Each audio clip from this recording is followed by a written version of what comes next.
All right, Shema, Yasha Allah, Yahweh, Allahayanawa, Yahweh, Achad, Shema, Yasha Allah, Yahweh, Allahayanawa, Yahweh, Achad, Shema, Yasha Allah, Yahweh, Allahayanawa, Yahweh, Achad. All right, Shalom, Akim. It's a hot spirit wind Judah of the GMS Mississippi Camp. Giving out honor and glory to the Heavenly Father, Yahweh, by Hashem Yahushai, by Hashem Chakudash. I also want to give double honor to our elder apostles, elder bishops of Great Millstone who rule well, and peace and blessings to the house of David the elect. All right, what I want to go into today is a topic entitled "Fear Ye Not Me." All right, fear ye not me. Okay, because this thing of ours, all right, sheds light on who the real power is, who Yahweh, by Hashem Yahushai is, who he is.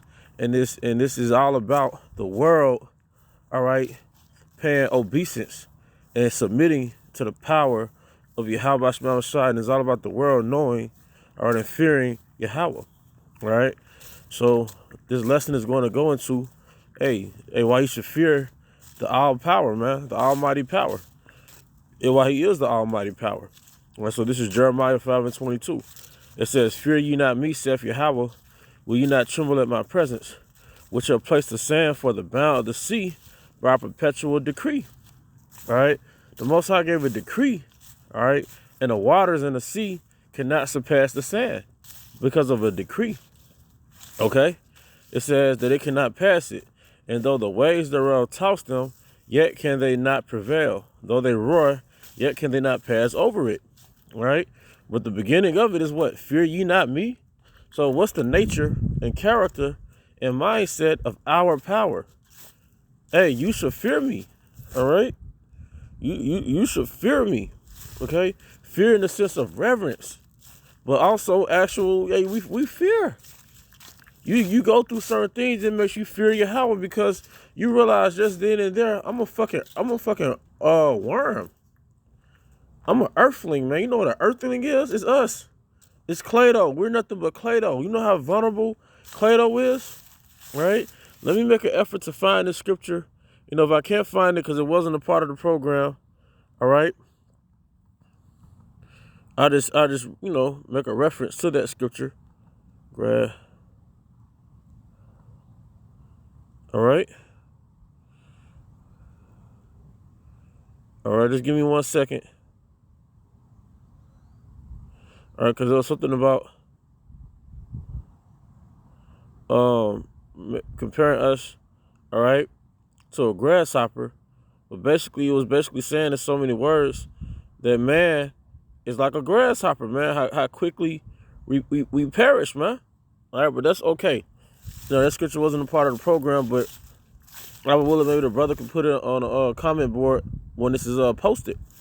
But man, we're like a grasshopper, so the Most High is saying, okay, fear ye not me, all right? Do you know how big the ocean is, all right? Do you know how many men, all right, have sunken and how many ships have sunken into the ocean, all right? And just disappeared like a rock drop in the ocean, man? You know how many planes have crashed and disappeared in the ocean? All right, and the Most High is saying this, fear ye not me, saith Yahweh, will ye not tremble at my presence, which shall place the sand for the bound of the sea by a perpetual decree that it cannot pass it. And though the waves thereof toss themselves, yet can they not prevail. Though they roar, yet can they not pass over it. All right? So this is the Most High controlling existence around us, man. Because he gave the word that the waters couldn't surpass the sand, man. All right, up by a decree. All right? This is crazy, man. All right? You know, you watch a freestyle battle and somebody say like a crazy freestyle, everybody go crazy. All right, the works of Yahweh Shai is crazy, man. Like, oh my goodness. All right, Job 26 and 7. This is going back to the power of Yahweh Shai. It says, he stretcheth out the north over the empty place and hangeth the earth upon nothing. We are living in a fucking marble. And it's hanging upon nothing. All right. When the scripture says heaven is my throne and earth is my footstool, there's not actual legs in the universe that prop up the planet Earth. All right. He hangeth the earth upon nothing. Then you have scientists that still push the philosophy of reason, the philosophy of science. Well, riddle me that. How do you hang the earth upon nothing? Because you see the earth floating in the middle of the universe, but how is it just standing there? All right? Because if there's no gravity in the universe, all right, then shouldn't the earth have drifted away or some shit? Why is it standing there? Standing there, okay? He hangeth the earth upon nothing. The same power that within that earth, he set bounds for these great seas that they can't surpass. Like the brother spoke on the fresh water and the salt water, how there's a certain part where they join together. They don't join together, but they meet. And it's a straight division line between the fresh water and the salt water. And you can see the distinction. On the left side, there's for an example, the salt water. And on the right side, there's the fresh water, man. Okay? Who did that, man? You should fear the power that did that, man. That's why it says in Wisdom of Solomon 13, basically, do they worship the creation more than the creature? Like, you dummy. You don't worship the stars and the moons. You worship him that put the stars in the earth, in the universe. Okay? As it says in the scripture, he stretches forth the heavens like a curtain. Come on, man.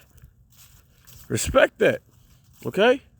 But this same Father, not only this same power, he actually created spirits. Because it says in the scriptures, thou sendest forth thy spirit, they are created. Imagine a guy like Apocalypto, all right, from that movie X-Men Apocalypse, something like that, having his spirit, then he brings spirits out of his spirit, all right, and put those spirits in something in houses called bodies, all right. That power has power to do that. That's why he's called a power, all right. He has power, all right. Or for example, to create a major spirit such as Yahushai, and forth of Yahushai comes all these other spirits, these many spirits, man. All right, and put them in houses of clay called human bodies. All right, earth suits, man. All right, that power has power over your spirit, man. Don't you understand that all the catastrophic events, all right, that happen on the planet Earth, they're judgments and decrees, all right, and sentences, all right, executed by the angels of Yahweh Shai by the decree of Yahweh. All right, and this is the proof. Ecclesiastes 8:8. There is no man that have power over the spirit to retain the spirit. So you can have all the heart transplants you want. All right. You can go on the best diet in the world and do a marathon once a month. All right. When the Most High wants to bring your spirit back to him, you have no power over that, man. Ecclesiastes 8:8. There is no man that have power over the spirit to retain the spirit. Neither hath he power in the day of death. And there is no discharge in that war. Neither shall wickedness deliver those that are given to it. All right, there's no discharge in that war. No human on earth has power to keep himself in his earth suit. No human, a human is nothing more than a spirit inside of an earth suit called a body, a human body, an earth suit, man. But no spirit has power to keep himself in his earth suit. Once the Most High wants to jack you from your earth suit or evict you from your earthen tabernacle, right? Once he wants to evict you from there and call you back home to your source, you can't retain that. That's why people, you wake up next to your spouse, and your spouse, the lights on, but nobody's home, man. He went back to the spirit world in his sleep. He got called back home. Okay? There's no man that have power over the spirit to retain the spirit. Neither has he power in the day of death. All right? You know, whether you're rich, you're worth $1 billion, $1 trillion, that money can't keep your spirit in your body. It cannot. All right? You should fear the power that has power over your spirit. And that's proof that once you leave your body comes a little bit lighter. It's something, so many ounces, but it's a little bit lighter when you so-called die, because you never die. You just transfer, you just really you really move from one home to another home. You move from a terrestrial house to a celestial house. Okay, but you don't have power over that. You see? You don't have power over that. You should feel the power that created your spirit, and that can call your spirit back to him at any time.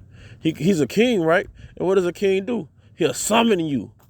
The king has summoned you, man. All right? When you so-called die, which you don't die, all right, the king of existence, all right, he summoned you back to him. All right? And sometimes when somebody will summon you, all right, they'll send messengers to go and take you, right? So in the ancient world, if a king summons you, all right, he'll send messengers, and you have to walk back to him with the messengers. Who are the messengers? It's the angels. All right, that can manifest in a car accident, a shooting. The king has summoned you back to him. No man has power over the spirit to retain the spirit, because the great king has summoned you back to him. You're going to respect his name when it's all over with. Okay? All right? Hebrews 12:9. It says, Hebrews 12:9. Furthermore, we have had fathers of our flesh which corrected us, and we gave them reverence. Shall we not much rather be in subjection unto the Father of spirits and live? So the Father of spirits, whom we know is Yahweh, all right? Ba'ashem Yahweh Shai, Ba'ashem Kakodash, okay? He has guidelines on how to, and he's just talking about the nation of Israel. He has rules on how to conduct ourselves in these earth suits. Then we deviated from those rules in which we were supposed to conduct ourselves in these earth suits. So he sent out men, all right, to warn us that we're deviated from those rules on which we conduct ourselves in these earth suits. He sent those men, all right, and you ignored those men. Now the king is about to summon you back to him through death, all right? And we should fear that man. We should fear that king, man. Because we don't have power over our spirit when the king summons you back to him, man. All right? They should learn this by death, man. All right? All right, but with that, I hope you brothers and sisters were edified. Once again, I want to give all honor and glory to Yahweh, Ba'ashem Yahweh Shai, Ba'ashem Kakodash, double honors to our elder apostles and other bishops of the great millstone rule well. Peace and blessing to the house of David the elect. A Bible, come out, Shalom.